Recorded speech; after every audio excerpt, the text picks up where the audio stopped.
You know, the gangster has always been sort of, in some subtle way, glamorized because they defy authority and sort of it's like a release valve for people to kind of see what's You've seen Goodfellas. You've quoted it. You've argued online about whether it's better than The Godfather. Now picture this. You're watching one of the greatest mob movies ever made, and you notice Robert De Niro doing something weird with a ketchup bottle. Most people wouldn't think twice about it. But here's the thing. That tiny detail reveals an obsession with authenticity that went way beyond what anyone expected. We're talking about stopping production to ask how a real-life mobster dispensed condiments. Yeah, you heard that right. Today, we're diving deep into the behind-the-scenes secrets of Goodfellas that'll completely change how you watch this masterpiece. From improvised scenes that became iconic, to method acting taken to insane extremes. Buckle up, because what you're about to discover is absolutely wild. The ketchup bottle that stopped production. So let's start with that ketchup bottle. During the famous breakfast scene at Tommy's mother's house, you know, the one where they've literally got a dead body in the trunk outside, Robert De Niro does something peculiar. Instead of tapping the bottom like a normal person or shaking it, he rolls the bottle between his palms to get the ketchup out. Weird, right? But here's where it gets absolutely insane. According to screenwriter Nicholas Pileggi, De Niro actually stopped production to ask one very specific question. How did the real Jimmy Burke use a ketchup bottle? Not, what would my character do? Not, what looks good on camera? But literally, how did this specific criminal dispense ketchup? Now, you might be thinking, come on, it's just ketchup. Who cares? But that's exactly what separates legendary performances from good ones. De Niro understood something fundamental about authenticity. It's not about the big, showy moments. It's about getting every single detail right, even the ones the audience won't consciously notice. The production had access to Henry Hill, the real-life mobster whose story the film was based on. Hill had known Jimmy Burke personally for decades, so when De Niro asked how Burke handled a ketchup bottle, Hill told him that Burke would rotate it between his palms. And that's exactly what you see De Niro do in the film. Think about that level of commitment for a second. We're talking about a detail that lasts maybe 3 seconds on screen. Most actors wouldn't even think about it. But De Niro? He needed to know. Because for him, playing Jimmy Conway wasn't just about looking tough or delivering lines with the right accent. It was about embodying every mannerism, every gesture, every tiny habit of the real person. Nicholas Pileggi later described this as insane authenticity during a Tribeca Film Festival Q&A, and he explained that this obsessive attention to detail is what makes Martin Scorsese's movies work. The director just insists on it, and De Niro took that philosophy to the extreme. How deep did De Niro's obsession actually go? De Niro didn't just consult with Henry Hill about ketchup bottles. According to multiple sources, he would call Hill several times a day, sometimes multiple times, asking about the minutiae of Jimmy Burke's life. How did he hold his cigarette? How did he walk? How did he react in specific situations? What was his posture like when he was relaxed versus when he was stressed? The actor also plundered Pileggi's unused research notes from the book Wise Guy. These were notes that didn't make it into the final manuscript. Background details, observations, anecdotes that Pileggi had collected during his extensive interviews with Hill, but couldn't fit into the narrative. De Niro wanted all of it. And here's another wild detail that shows just how committed De Niro was to realism. He insisted on using real money for the scenes where Jimmy hands out cash. The actor reportedly didn't like how fake prop money felt in his hands.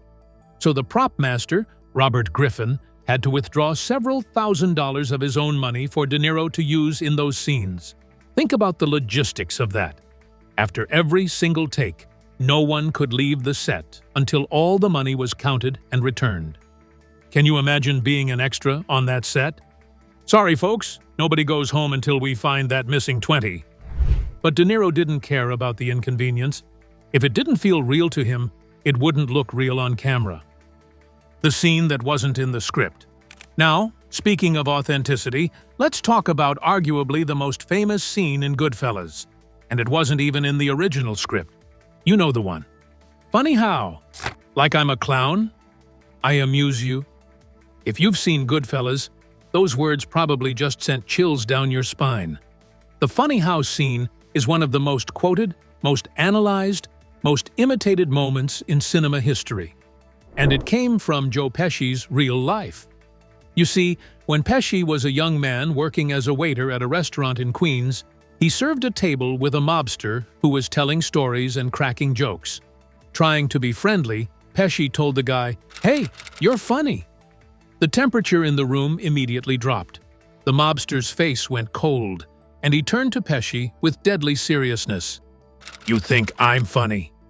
For a young Joe Pesci, it was a terrifying moment of realizing he'd crossed an invisible line. In the mob world, being called funny could mean being seen as a clown, as someone not to be taken seriously. And respect was everything. Years later, when Pesci was working on Goodfellas, he shared this story with Martin Scorsese during rehearsals. The director loved it so much that he told Pesci and Ray Liotta to work it into a scene. But here's the brilliant part. Scorsese didn't tell any of the other actors in the scene what was going to happen.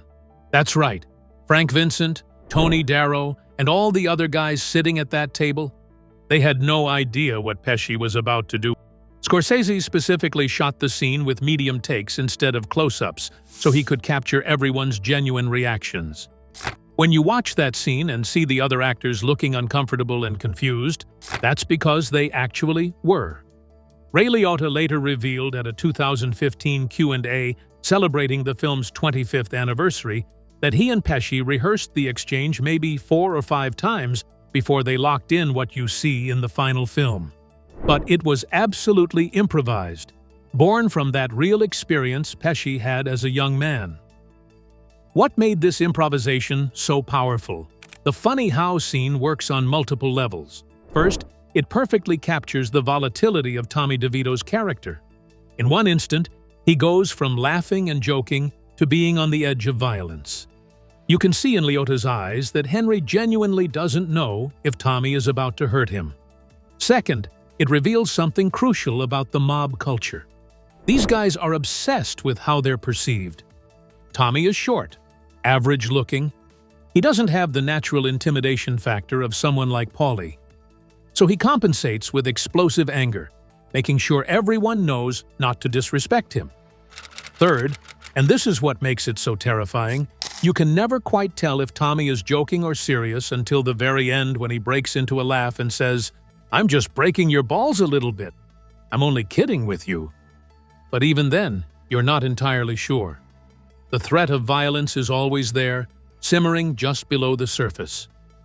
Joe Pesci won the Academy Award for Best Supporting Actor for this role, and many critics point to the funny how scene as the moment that sealed his victory. It's a masterclass in tension, and it only exists because Scorsese created an environment where actors felt free to bring their own experiences to the table. According to Pesci himself, Scorsese would let the actors do whatever they wanted during rehearsals. The director would watch these sessions, take notes on the lines he liked, and then incorporate them into a revised script. It wasn't complete chaos. Scorsese is way too meticulous for that. But it allowed for genuine moments of spontaneity and authenticity. The dinner scene. Nobody knew was improvised. But if you think the funny how scene is impressive, wait until you hear about the dinner at Tommy's mother's house. That entire scene, one of the most beloved sequences in the film, was almost completely improvised. And the star of the scene? Martin Scorsese's actual mother, Catherine Scorsese. Here's the setup. Tommy, Jimmy, and Henry have just beaten Billy Batts nearly to death. They need to bury him, so they stop at Tommy's mother's house to pick up a shovel. It's 3 in the morning. They're trying to be quiet, but as soon as they walk in, there's Tommy's mother, welcoming her son home and insisting the boys sit down for some food. According to Martin Scorsese, speaking at the 2021 TCM Film Festival, his mother's entire performance was unscripted except for one line. "Did Tommy tell you about my painting?" Everything else, all the warmth, the overlapping dialogue, the natural banter, that was Catherine Scorsese just being herself. All we told her to do was just welcome her son home. She hasn't seen him in a while, Scorsese explained. When people talk about improvisation, this really was improvisation. Once we started shooting, she picked up on something and started speaking. Joe answered her. Bob did what he did. Ray did what he did. I had 2 cameras. We're in a small house in Queens. What makes this scene so brilliant is the contrast. You've just watched these guys commit brutal violence. There's a body in the trunk of their car, and now they're sitting at the kitchen table, eating leftovers, joking about a painting of a dog.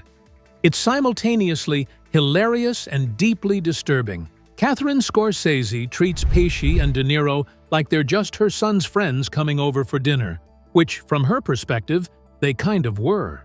She wasn't thinking of them as these legendary actors. They were just my son's friends making a movie. That genuine warmth and maternal energy creates this surreal juxtaposition with the darkness of what we know is happening outside.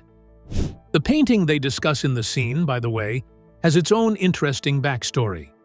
It was painted by Susie Pileggi, the mother of screenwriter Nicholas Pileggi. The image was based on a photograph from the November 1978 issue of National Geographic. When Tommy says, "One dog goes one way and the other goes the other way," and this guy's saying, "What do you want from me?" that became one of the most quoted lines from the film, and it was completely ad-libbed by Pesci in response to a real painting. How did Scorsese create this environment for improvisation? Martin Scorsese has a very specific approach to directing that encourages this kind of spontaneity. According to Joe Pesci, people think Scorsese just lets actors run wild and hopes for the best.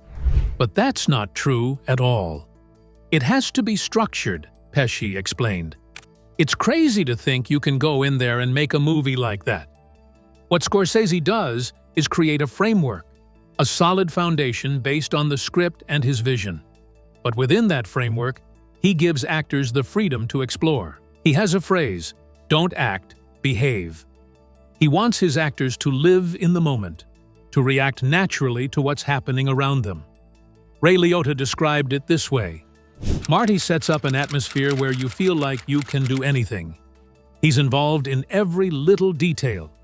Scorsese would even tie Liotta's tie every day because he wanted it to be exactly right for the character. Robert De Niro said, "Marty and I are friends, but we're best friends when we're working together.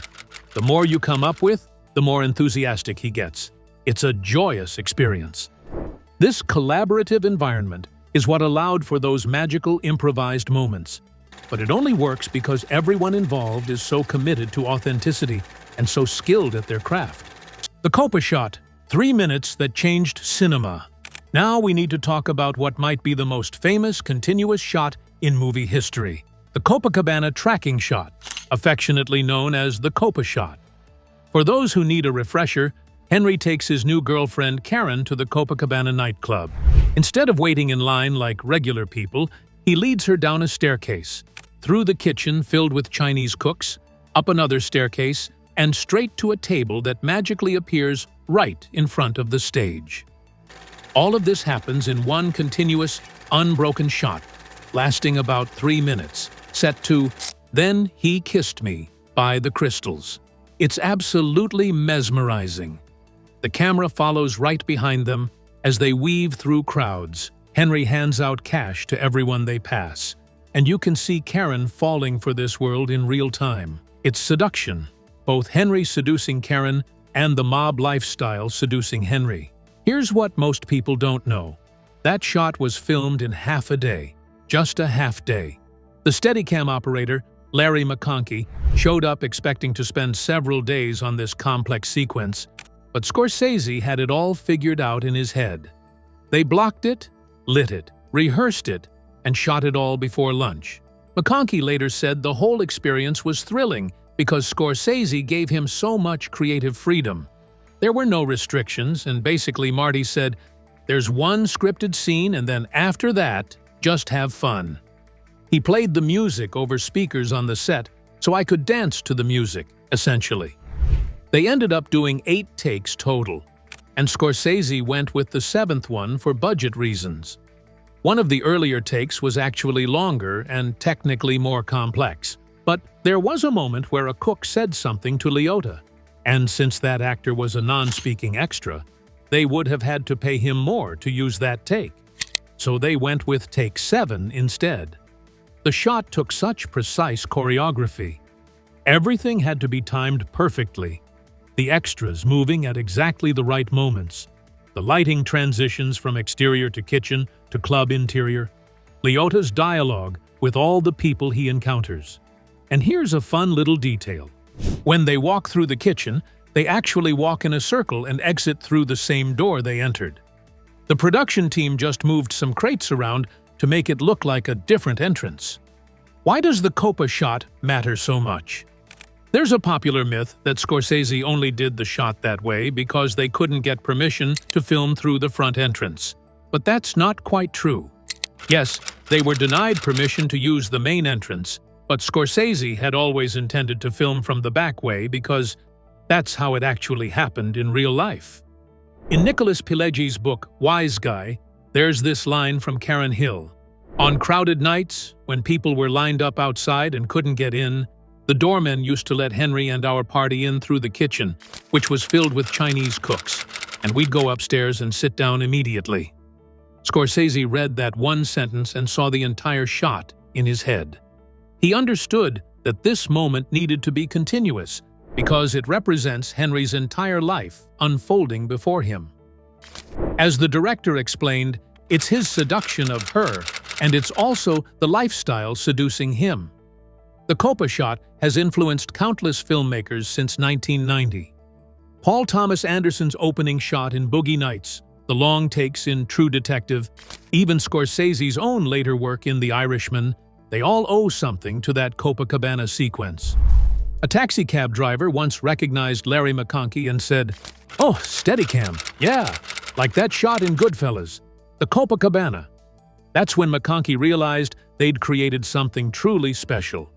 Even people who don't know anything about filmmaking recognize and appreciate being taken on that ride. The real Henry Hill's reaction. So what did the real Henry Hill think of all this authenticity and attention to detail? He loved it. According to multiple accounts, Hill didn't meet the cast until a few weeks before the film's premiere. When Ray Liotta finally met him in an undisclosed city, Hill told the actor that he loved the film, though he did joke that it made him look a little too cool. Hill praised the movie for its accuracy, which is remarkable considering how much Hollywood typically changes when adapting true stories. But that accuracy wasn't an accident. It was the result of De Niro's obsessive phone calls, Scorsese's insistence on authenticity, and everyone's willingness to put in the work to get the details right. Interestingly, Scorsese didn't want Liotta to meet Hill before filming started. This was because Scorsese hadn't worked with Liotta before and didn't want him influenced by anyone other than the director. But Liotta still prepared extensively, listening to FBI audio tapes of Hill's interviews to practice speaking like him. According to Liotta, Henry was always munching on potato chips, and you can see that detail in his performance. The Lufthansa heist connection. One of the most important elements of Goodfellas is the Lufthansa heist, and there's a scene that often goes unnoticed but is absolutely crucial to understanding De Niro's character. After the heist, as the crew is celebrating, you start to see Jimmy Conway's paranoia take over. The real Lufthansa heist was carried out in 1978 at JFK Airport, and it resulted in the theft of nearly $5 million in cash and $875,000 in jewelry. At the time, it was one of the largest heists ever in the United States. Jimmy "the Gent" Burke, De Niro's character, masterminded the whole thing. But Burke's growing paranoia about his accomplices became his downfall. He feared they would lead investigators right to him, so he started systematically killing everyone involved. In Goodfellas, Scorsese captures this through De Niro's performance in subtle ways. The way his eyes scan a room, the measured way he speaks, the tightness in his jaw. There's a scene in a diner where Jimmy talks to Karen about Henry's legal situation. Watch De Niro's eyes in that scene. They're completely cold, calculating. Karen realizes in that moment that Jimmy is planning to kill her, and she gets out of there fast. It's all in De Niro's body language and micro-expressions, skills he developed through his obsessive preparation and consultation with people who knew the real Burke. What Goodfellas got right that The Godfather didn't. Now, I'm not saying Goodfellas is better than The Godfather. They're both masterpieces in their own right. But film critic Roger Ebert did say that Goodfellas might actually be better, and his reasoning is interesting. The Godfather presents a romanticized, almost mythological version of the mob. It's operatic, grand, tragic in the classical sense. Goodfellas, on the other hand, shows the mob as it really was, not grand kingpins in mansions, but middle-level guys in tracksuits, eating pasta in their mother's kitchens while there's a body in the trunk. The authenticity of Goodfellas comes from all those tiny details we've been talking about: the ketchup bottle, the improvised dialogue, the real locations, the consultation with actual mobsters. It's messy, chaotic, violent, and darkly funny in ways that feel true to life. Martin Scorsese wanted the violence to feel cold, unfeeling, and horrible, almost incidental. He didn't want to glorify it.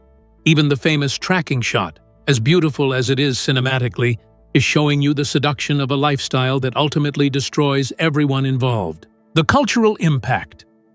Goodfellas premiered at the Venice Film Festival in September 1990, where Scorsese won the Silver Lion for Best Director.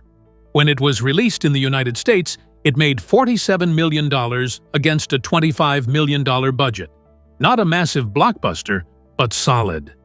However, the critical reception was immediate and overwhelming.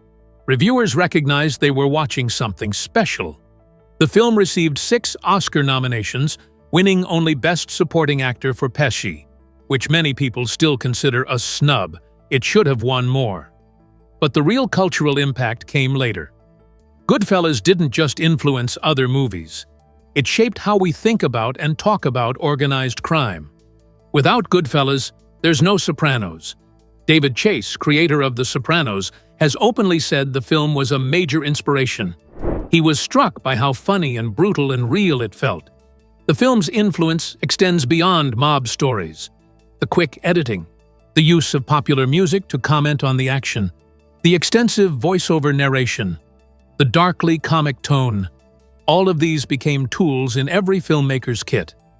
You can see Goodfellas' DNA in everything from Breaking Bad to The Wolf of Wall Street to Uncut Gems. The takeaway.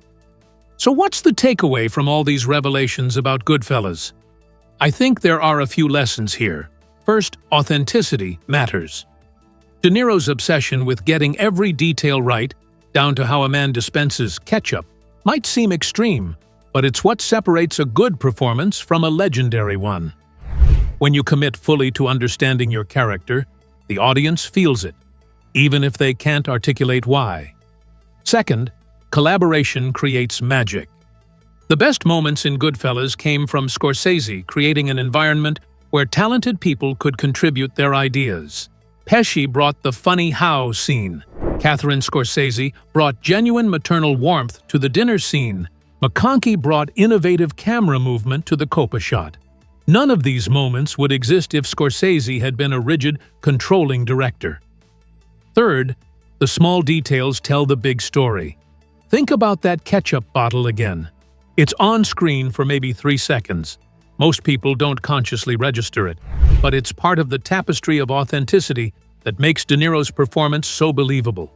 It's the accumulation of hundreds of these tiny choices that creates a fully realized character. The quiet scenes where De Niro tells the real story. Here's something most viewers don't consciously clock, but once you see it, you can't unsee it. Robert De Niro's most important moments in Goodfellas aren't the loud ones. They're the quiet scenes where Jimmy Conway barely speaks. Take a closer look at how often Jimmy is just watching. He's watching Tommy talk. He's watching Henry get comfortable. He's watching Karen test boundaries. De Niro understood that Jimmy Conway is a man who gathers information constantly. He's always assessing who's useful, who's dangerous, and who might become a problem later. That's why his performance feels so restrained. Jimmy isn't reacting. He's filing things away. According to Nicholas Pileggi, De Niro believed that Jimmy's real power came from patience. Jimmy didn't rush decisions. He let situations develop until people revealed exactly who they were. And when they did, he acted without hesitation. This is especially clear in scenes where Jimmy barely participates in the conversation. For example, during group discussions after the Lufthansa heist, Jimmy lets others brag, celebrate, and get sloppy. He smiles, nods, maybe throws in a short comment. But De Niro plays him like a man already 10 steps ahead, already calculating the cleanup. That's not accidental.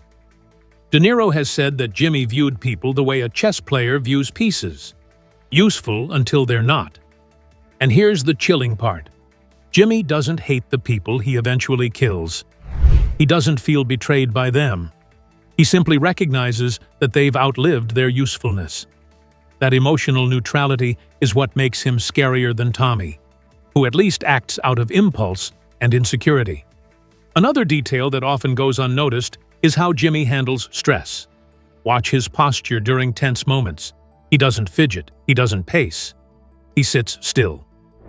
De Niro intentionally minimized physical movement during high-pressure scenes to show that Jimmy's calm wasn't bravery. It was familiarity. Stress was his normal. Contrast that with Henry in the final act of the film. Henry is jittery, sweaty, paranoid, constantly moving. The difference is night and day. One man was built for this life, the other never was. And that contrast is the real story of Goodfellas. Jimmy Conway doesn't spiral because the mob world didn't shock him. It suited him. Henry Hill collapses because the fantasy cracks. And he realizes too late that the lifestyle he worshipped never loved him back. De Niro knew this from the beginning. That's why Jimmy feels almost hollow by the end of the film. He's not punished because the system rewards people like him. People who stay emotionally detached, who never confuse loyalty with sentiment, and who know when to disappear. Once you understand that, Jimmy Conway stops being a cool mob boss and starts being something much darker. A survivor built entirely out of calculation. And that realization makes the final moments of Goodfellas hit even harder. The final reveal? Here's the ultimate revelation that most fans never figured out. Goodfellas isn't really about gangsters at all. It's about seduction and consequences. It's about how an exciting, glamorous lifestyle can blind you to its darkness until it's too late. Every authentic detail, every improvised moment, every researched gesture, every perfectly timed camera movement serves this larger purpose. Scorsese needed you to fall in love with this world the same way Henry did. He needed you to feel the rush of walking through the Copa Cabana, the camaraderie of the dinner table, the excitement of the scores. And then he needed you to feel the paranoia, the betrayal, the emptiness of witness protection. Henry's final line says it all. I'm an average nobody. I get to live the rest of my life like a schnook. Robert De Niro's obsession with authenticity wasn't just about making a realistic portrayal. It was about making you believe in this world so completely that its fall would hit you hard. And it worked. 35 years later, we're still talking about a ketchup bottle. That's the power of commitment to craft. That's the power of collaboration. That's the power of Goodfellas. So the next time you watch it, and you should absolutely watch it again after learning all this, pay attention to those tiny details. Watch how De Niro holds his cigarette. Notice how the improvised moments feel more real than the scripted ones. Appreciate the insane choreography of the Copa shot. Because now, you know the secret. The best movie moments aren't accidents. They're the result of obsessive preparation, creative collaboration, and an unwavering commitment to authenticity. Right down to how a mobster dispenses ketchup. And that, my friends, is what most fans never figured out about Goodfellas. If this video made you see Goodfellas differently, hit like, subscribe, and drop a comment with the detail you never noticed before. Because with this film, the real story is always hiding in plain sight.